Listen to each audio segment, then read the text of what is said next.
जब आज हम लोग यहाँ जमा हुए हैं, संयोग ऐसा है कि आज गणेश शंकर विद्यार्थी का जन्मदिन है। कई संयोग ऐसे होते हैं जिनके पीछे कोई संकेत होता है। गणेश शंकर विद्यार्थी, हसरत मोहनी और बालकृष्ण शर्मा, कानपुर की धरती से ये तीन नाम ऐसे हैं जिनको आप एक साथ बोल दो तो पूरे भारत की आजादी के लड़ाई का प्रतिनिधित्व होगा। गणेश शंकर विद्यार्थी सिर्फ पत्रकार नहीं थे, एक ऐसा आदमी जिसके हत्या के बाद गांधी जी ने कहा कि अगर जीवन समाप्ति होना है तो इनकी तरह मेरा जीवन भी समाप्त हो, ऐसा मैं चाहता हूँ। तो गांधी जिसकी तरह मरना चाहते थे, वो आदमी जिस तरह जिया, उसकी धरती का अद्भुत है। और उन्हीं सवालों को लेकर बैठे हैं, उन्हीं खतरों का मुकाबला करने के लिए बैठे हैं, उन्हीं ताकतों को रोकने के लिए बैठे हैं, जिन ताकतों से लड़ते हुए गणेश शंकर विद्यार्थी ने भी अपनी जान दी, महात्मा गांधी ने भी अपनी जान दी। तो आप ये समझ सकते हैं कि चाहे जितने भी उत्साह से हम नारे उठा रहे हों, गीत गा रहे हों, कानपुर की सड़कों से गुजर रहे हों, लेकिन एक क्षण के लिए भी भूले नहीं कि देश बहुत कठिन परिस्थितियों से गुजर रहा है। क्षण भर भी आंखों से ये बात ओझल नहीं हो, मन से ये बात हटे नहीं कि हम लोग किस तरह की लड़ाई में लगे। घर घर में ये मोर्चा है, सड़क चौराहे पान की दुकान पर ये मोर्चा है। ये मोर्चा पहले भी था, नया नहीं, लेकिन पहले कुछ बड़े ऐसे लोग थे हमारे देश में जिनके व्यक्तित्व की ताकत के आगे ये ताकतें पीछे हटती। किनारे बैठकर इंतजार कर रही थी कि कब ये कमजोर पड़े और कब हम सामने हैं, और हम कमजोर पड़े, अपने विश्वास में कमजोर पड़े, अपनी लड़ाई में कमजोर पड़े, परिस्थिति को समझने में कमजोर पड़े, इसलिए आज की हालत में पहुंचे। लेकिन समाज इतनी आसानी से लड़ाई हारता नहीं होता, इसलिए ये यात्रा है, गांधी से चली है और गांधी तक जाएगी। क्योंकि हमारे रगों में इंसान है तो खून दौड़ता है, विश्वास है तो गांधी दौड़ता है। इसलिए किसी भी तरह से इस लड़ाई से पीछे नहीं हटना है, हटने का विचार भी नहीं होना चाहिए। और ये बात खूब अच्छी तरह से समझनी चाहिए कि जिस विरासत की बात हम कर रहे हैं, जिस विरासत को बचाने का नारा लेते हुए यात्री बनारस से निकले हैं और दिल्ली तक जा रहे हैं, तो विरासत क्या चीज है? ये बड़ा ही मुश्किल शब्द है। विरासत परिवारों से मिलती है, खेत खलिहान मिलते हैं, घर मिलता है, एक जड़ विरासत है। वो जड़ विरासत नहीं है जिसकी बात हम कर रहे हैं। इसलिए हमारा सर्वसवासन तोड़ दिया, कहीं संस्थाओं पर कब्जा कर लिया, कहीं गांधी की मूर्ति तोड़ दी। इस विरासत की बहुत फिक्र नहीं, ये सब तो जड़ चीजें हैं, आज हैं कल बन जाएंगे। एक दूसरी विरासत भी है दोस्तों, सपनों की विरासत, उद्देश्य की विरासत, भविष्य की विरासत, जिसकी लड़ाई हम लड़ रहे हैं। क्योंकि वो लड़ाई हम से हटना नहीं चाहते हैं, उस लड़ाई में हम हारना नहीं चाहते। तो दो विरासत है हम लोग के हाथ में। एक आज की विरासत है जो आजादी के साथ हमको मिली, जिसका नाम है संविधान। ये विरासत है हमारे हाथ में, जिस संविधान ने हमको बताया कि ये देश बनेगा कैसा।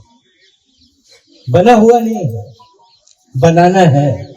कैसा बनाना है, कौन सी ईंट लगेगी, क्या सीमेंट लगेगा, कैसे कारीगर होंगे, सब कुछ लिखा है। एक सपना लिख कर रख दिया है। इसको बना सकते हो तो बनाओ। तो जिस दिन से हमने लोकतंत्र अपनाया आजादी के तुरंत बाद से, उस दिन से ये विरासत हमारे हाथ में है।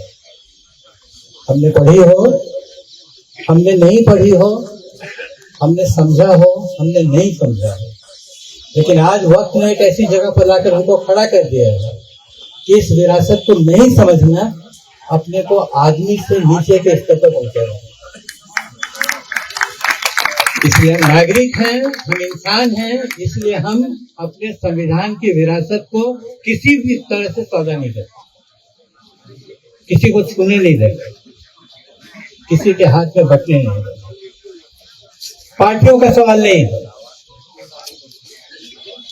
अमिताभ जी और अपने बहुत सारे पार्टी के साथी जिन्होंने हमारी मदद की है इस आयोजन में, उन सबको हृदय से धन्यवाद देते हुए भी हम कहना चाहते हैं कि ये पार्टियों का सवाल है। पार्टियां इस बात को अच्छी तरह समझें कि आप जनता से जितने टूटोगे उतने कमजोर पड़ोगे, और तुम इसीलिए कमजोर हो गए क्योंकि तुम जनता से दूर गए। तुमको लगा वोट हवा से बटोरा जाता है, वो खेल करके देख लिया। अब इनको लग रहा है कि वोट मैनिपुलेशन से खरीदा जाता है, वोट खरीदा जाता है, मशीनें तोड़ी जाती हैं। ये बेवकूफ लोग भी समझ जाएंगे जल्दी ही कि लोकतंत्र मशीनों का खेल नहीं, जीवित इंसानों का खेल है। और जीवित इंसानों के लिए उनके दिल और दिमाग तक पहुंचने की जिसकी लड़ाई हम लड़ रहे हैं, इसको खूब ठीक से समझ लीजिए। दूसरी विरासत गांधी की है जिसका नाम हिंद स्वराज है। ये आज की विरासत है, वो कल की विरासत। कल का इंसान कैसा बनेगा, कल का समाज कैसा बनेगा, कल की दुनिया कैसी बनेगी, इसका जब भी नक्शा खोजने की कोशिश करोगे हिंद स्वराज में मिलोगे। इसीलिए आज और कल दोनों की लड़ाई एक साथ लड़ रहे हैं। आज बना रहे हैं, कल संवार रहे हैं, और इस दोनों मोर्चे पर से कहीं से भी हम कमजोर नहीं पड़ेंगे। इस संकल्प को व्यक्त करने के लिए ये यात्रा चल रही है। दिल्ली तक पहुंचकर खत्म नहीं हो जाएगी। ये पेश भी अच्छी तरह समझो, समझना चाहिए हम मित्रों। सपनों की यात्रा कहीं खत्म नहीं होती, बड़ी होती है। एक मंजिल पर पहुंचते हो, आगे की मंजिल दिखाई देती है। तो ये जो यात्रा है लगातार चल रही है। 48 से शुरू हुई गांधी जी की गोली लगने के बाद से, और आज तक हम जैसे कमजोर नौजवान साथी, हमारे बुजुर्ग, हमारे और अगली पीढ़ी के पिछली पीढ़ी के लोग सब इस यात्रा को लेकर यहाँ तक आए हैं और यहाँ से आगे भी जाएंगे। कोई रोक नहीं सके। इतनी मजबूती के साथ, इतनी दृढ़ता के साथ, इतनी समझ के साथ इस यात्रा में शामिल हो गए। इसीलिए कभी इधर गए, कभी उधर गए, कभी थोड़े ठंडे पड़े, कभी कमजोर पड़े, उसका सबक नहीं। आखिरी लड़ाई जब आप लड़ते हैं तो अपनी सबसे अच्छी ताकत के साथ लड़ते हैं। ये आखिरी लड़ाई है। इसमें से अगर देश पार कर गया तो आप निश्चित मानो कि इसको कोई रोक नहीं सकेगा। तो आज कानपुर की धरती पर जो हमारी आजादी की लड़ाई की का बहुत बड़ा केंद्र है, कानपुर का इतिहास आप पढ़ेंगे तो आपको समझ में आएगा कि एक पावर हाउस था ये।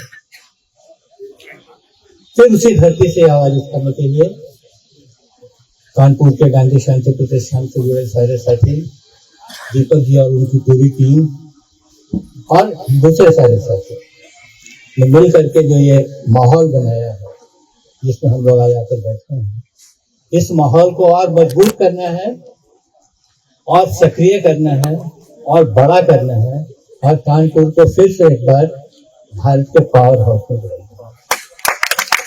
आप सबका बहुत बहुत धन्यवाद, आप सबको बहुत बहुत बधाई, और आप सबको इस बात के लिए आश्वासन देते हैं कि ये लड़ाई जो आगे बढ़ेगी इसमें हम सब लोग जुड़े भी रहेंगे और बढ़ते भी रहेंगे। धन्यवाद। सामाजिक सरोकार